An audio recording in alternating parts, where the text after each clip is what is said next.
সারা দেশে বয়ে যাচ্ছে তাপদাহ। বন্দরনগরে দিনভর অতিরিক্ত গরমে নাভিশ্বাস জনজীবনে, ফলে গরমজনিত নানা রোগের প্রকোপও বাড়ছে। বিশেষ করে শিশু ও বয়স্করা ডায়রিয়া, জ্বর সহ নানা রোগে আক্রান্ত হচ্ছেন।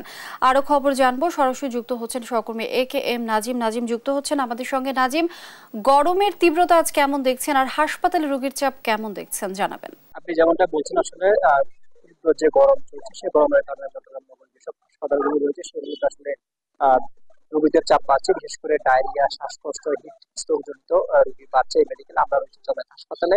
এখানে গতকাল বিশেষ করে গতকাল দুপুরের পর থেকে এই হাসপাতালে রোগীদের দীর্ঘ সারি, বিশেষ করে এখানে 13 নম্বর ওয়ার্ড, শিশু ওয়ার্ড থেকে শুরু করে জরুরি বিভাগের যেসব ওয়ার্ড রয়েছে সেগুলোতে আসলে রোগীদের ভিড় বাড়ছে। চট্টগ্রাম নগরীর আশেপাশে যেসব জেলা উপজেলাগুলো রয়েছে সেই জায়গা থেকে, বিশেষ করে নগরীর সেসব জায়গা থেকেই আসলে রোগীরা এখানে আসছেন।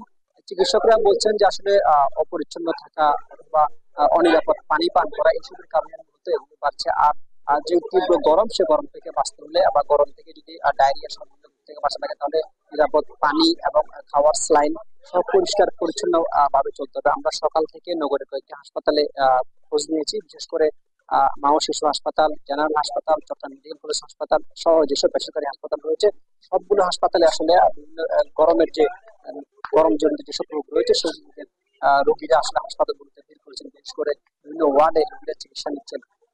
লামিয়া। নাজিম, ধন্যবাদ আপনাকে। দর্শক, সারা দেশে বয়ে যাচ্ছে তাপদাহ, এ বিষয়ে বিস্তারিত জানাচ্ছিলেন সহকর্মী নাজিম।